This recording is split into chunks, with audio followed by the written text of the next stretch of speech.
नमस्ते, मैं मनीषा आज आप सभी के लिए जो कहानी लेकर आई हूँ, उसका शीर्षक है दिल का आशियाँ। ब्रेकअप के बाद सब कुछ जैसे नीरस सा लगने लगता है, वो भी किसी ऐसे शख्स से रिश्ते का टूटना जिसे आप दिलो जान से टूट कर चाहते हो और जो आपको वाकई में तोड़ कर चला जाए। जब आपको पता चले कि जिसको आप अपना पूरा जीवन समर्पित कर चुके हो, उसे आपसे कहीं ज्यादा आपके पैसों से प्यार है। जैसे इस प्यार की गाड़ी में पैसा ईंधन के समान हो, इधर ईंधन खत्म और उधर आपकी गाड़ी टाइम टाइम फिस। अक्सर ऐसे हालातों में प्यार पर से विश्वास ही उठ जाता है। मेरे साथ भी ऐसा ही हुआ। श्वेता से मिले धोखे के बाद तो मैं पहले 2-3 महीनों तक गहरे सदमे में रहा। फिर एक दिन यूं ही अचानक खुद से सवाल किया कि आकाश, कब तक? आखिर कब तक यूं ही मुंह लटकाए बैठे रहने का इरादा है? अभी तो जीवन के 19 साल ही कटे हैं और इस उम्र के नंबर को अभी और बढ़ना है। फिर इस हताशा से भी मुझे कुछ खास मोहब्बत तो है नहीं, तो इसके साथ जीवन काटने का क्या मतलब? वैसे भी अपने दुखों पर अधिकार भी उसे ही दो जो उसके लायक हो। अब जब ये श्वेता नाम का कचरा मेरे जीवन से खुद ब खुद साफ हो गया, फिर उसकी यादों की गंध में घुट घुट कर मरना क्यों? वैसे सफर में तो अकेलापन भी लाजमी है ना, अगर आप अकेले हो। बस इसी सुविचार से प्रेरित होकर मैंने अकेले ना रहने का दृढ़ संकल्प किया। फिर क्या था, इस सफर में अब मेरे साथी यात्रियों की संख्या बढ़ने लगी।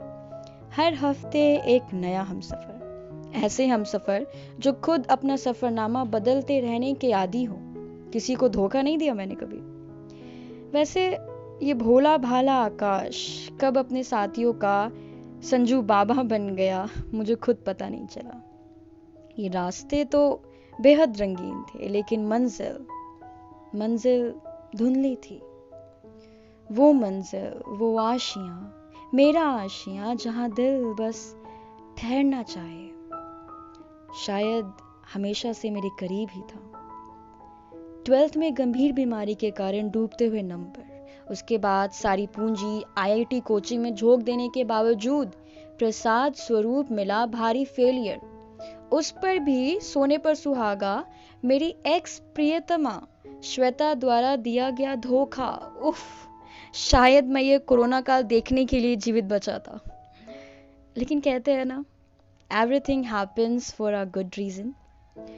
बेहद मशक्कत के बाद किस्मत से मुझे मेरा मनचाहा कॉलेज मिला, मेरे मनपसंद फिजिक्स ऑनर के कोर्स के साथ। आईआईटी में डूबे पैसों की भरपाई के लिए मैंने अपना ट्यूशन सेंटर खोला। उसी में कुछ लड़कियां एडमिशन के लिए आई। 10वीं की परीक्षाएं पूरी हो गई थी और 3 महीनों की छुट्टियों में वो साइंस की तैयारी करना चाहती थी। Quite advanced. मेरे स्टूडेंट्स मेरे ही एज ग्रुप के थे, इसलिए मैं उनके साथ काफ़ी खुला था।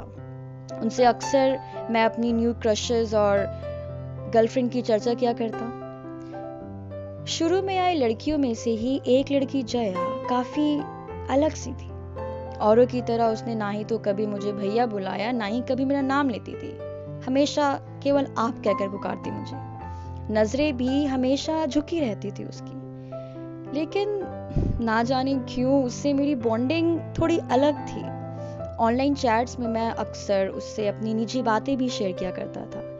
बहुत सहज थी वो, बाहरी दिखावों से बिल्कुल दूर, एक साधारण सी लड़की।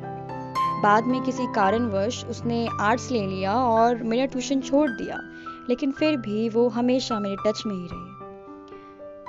उसके लिए मेरे मन में छिपे एहसासों को ढूंढने में काफी वक्त लग गया, लेकिन वो तो जैसे शुरू से ही मेरे प्रति पूरी तरीके से समर्पित थी। उसका प्रेम निश्चल था, निस्वार्थ, जैसे उसके लिए मेरा साथ ही सब कुछ हो।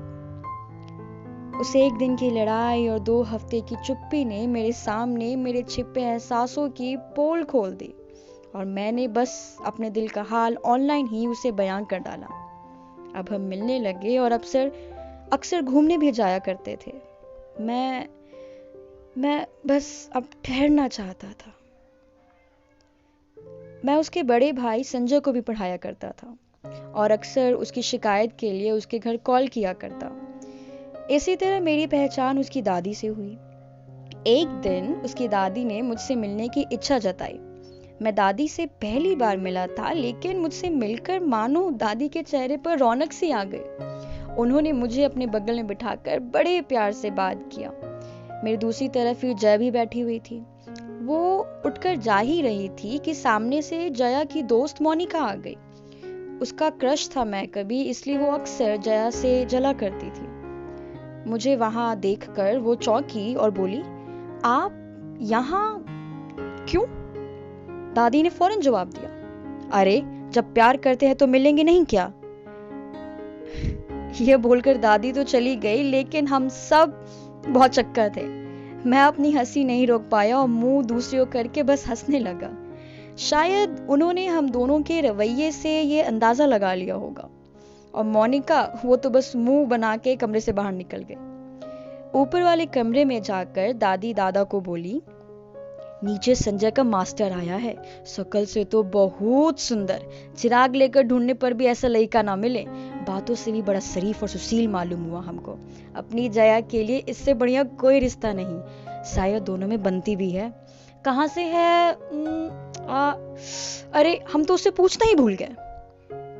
तुम भी ना कमाले करती हो। चलो अब तुम पसंदे कर ली हो तो हम भी जरा जाके देख लेते हैं कैसा है। नीचे दादा आए तो मैं और जया अपनी बातों में मशगूल थे। पिछली बार जब जया के दादा को उसके बॉयफ्रेंड के बारे में पता चला था तो उसे बहुत पिटाई पड़ी थी, लेकिन इस बार मुझे देखते ही वो गदगद से हो गए। मैंने उनके पाँव छुए तो उन्होंने जैसे आशीर्वाद की बौछार कर दी मेरे ऊपर। उन्होंने बड़ी खुशी खुशी मुझसे मेरे घर परिवार का पता पूछा और ऊपर दादी से जाके बोले, अरे लड़का तो सच्ची बहुत खूबसूरत और सुशील है, हमको बहुत अच्छा लगा। मुझे तो वैसा लग रहा था मानो मैंने उसके परिवार पर कोई मोहिनी अस्त्र चला दिया हो। उसकी मम्मी, बुआ, पापा सब मेरे फोटो से ही मंत्रमुग्ध हो गए थे। फिट शरीर, हीरो से भी सुंदर चेहरा और ऊपर से इतना शरीफ। उसके नाते रिश्तेदार, परिवार सभी बस यूं ही मेरी तारीफों के पुल बांधते रहते। बुआ ने तो उसे सलाह भी दे दी थी, बेटा लड़का हजारों में एक है, बस तू जरा ढंग से बनकर आकर उसके सामने, समझी, अच्छे से बात किया कर। हालात ऐसे थे मानो बस अभी वो मेरे घर शगुन लेकर पहुंच जाए। कभी कभी तो मुझे खुद ऑकवर्ड लगने लगता था। पहली बार पता चला कि मैं सुंदर हूं और वो भी इतना ज्यादा सुंदर। Strange Indeed. अब तक तो सब कुछ बेहद शानदार चल रहा था, लेकिन जब तक कहानी में कोई ट्रेजेडी ना हो, मजा कैसे आ सकता है? जया के 12th का आखिरी पेपर खत्म हो चुका था। मोनिका स्कूल के बाहर अपने बॉयफ्रेंड का इंतजार कर रही थी, तो जया ने उसे अकेले छोड़कर घर खुद ब खुद जाना बेहतर समझा। फिर क्या, मोनिका का गुस्सा चरम स्तर पर पहुंच गया। उसने उसे सबक सिखाने का फैसला किया। फिर उसे पुराना हिसाब भी तो चुकता करना था। उसने अपने बॉयफ्रेंड को झूठ बोल दिया कि जया और मैं एग्जाम के बाद बाहर कहीं घूमने गए थे, ताकि वो ये खबर जाकर अपने दोस्त और जया के बड़े भाई संजय को जाकर दे। पूरे घर में बस उसके चाचा और भाई कोई हमारे बारे में कुछ खबर नहीं थी। वैसे तो मैं संजय को भी पढ़ा चुका था और काफी अच्छी भी बनती थी हम में, लेकिन वो मेरा स्टूडेंट होने से पहले जया का भाई था और अपनी बहन का अफेयर किसी के भी साथ उसे हरगिज मंजूर नहीं था। उसने फौरन अपने छोटे भाई मोनू को ट्यूशन भेजा मेरा पता लगाने के लिए।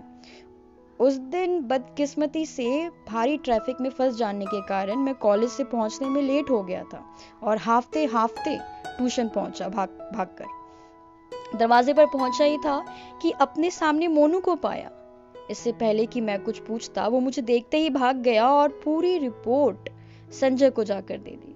उनको लगा मैं जया से मिलकर आया हूं। उसने जया को अकेले में खूब डांटा और मुझसे दूर रहने की सलाह दी। परिवार की उसे परवाह नहीं, बस उसे ये सब पसंद नहीं, फिर चाहे लड़का कोई भी हो, कैसा भी हो। इसके तुरंत बाद ही लॉकडाउन भी लग गया। संजय उसका फोन चेक किया करता था। हम फिर भी कैसे तैसे चैट कर ही लेते थे। हमारा अलग ही मिशन चल रहा था, मिशन खुफिया प्यार उसके भाई से छुपाकर। लेकिन कब तक? हम मुश्किल से 10 मिनट ही बात कर पाते थे, कई बार तो हफ्तों तक बात नहीं होती थी। हम दोनों के लिए ही ये सब बहुत मुश्किल हो रहा था। पहले अनलॉक के बाद हमने मिलने का प्लान बनाया। पिछली बार जब मैं दादी से मिला था तो जाते जाते वो मेरे हाथ में 500 का नोट थमा गई थी। बोली उनके यहाँ दामाद से कभी खाली हाथ नहीं मिला करते। मुझे बेहद अजीब लगा, लेकिन फिर सोचा कि इसी पैसे से जय को कुछ गिफ्ट कर दूंगा। उसका बोर्ड रिजल्ट भी अच्छा था, तो मैंने उसको उसी पैसे से ईयरफोन गिफ्ट किया। इतने महीनों बाद मिलने की खुशी अलग ही थी, लेकिन उसके साथ हमारे बीच उत्पन्न विपरीत परिस्थितियों की उदासी भी काफी गहरी थी। मजाक में कहे गए अलग होने की बात पर भी वो मेरे सीने से लगकर रोने लगी। बहुत ही संवेदनशील थी वो, कृष्ण जी की परम भक्त, गीता में डूबे रहने वाली। वो रोज कृष्ण से प्रार्थना करती और मुझे विश्वास दिलाती थी, आकाश वो सब ठीक कर देंगे, बस कृष्ण पर भरोसा रखो। और ऐसा हुआ भी।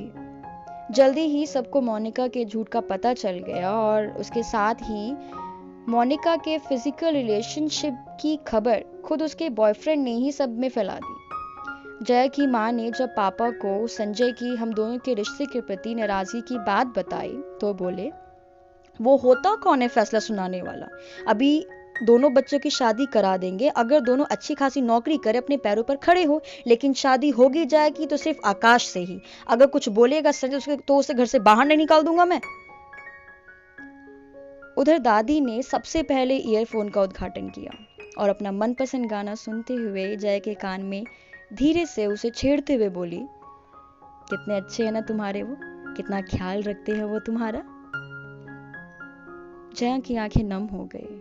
उसने दादी को गले लगा लिया। इस अनलॉक में हमारा रिश्ता और भी मजबूती से लॉक हो गया। लॉकडाउन के दौरान उत्पन्न परिस्थितियों से मुझे मालूम हुआ कि किस तरह मैं अधूरा हूं उसके बिना।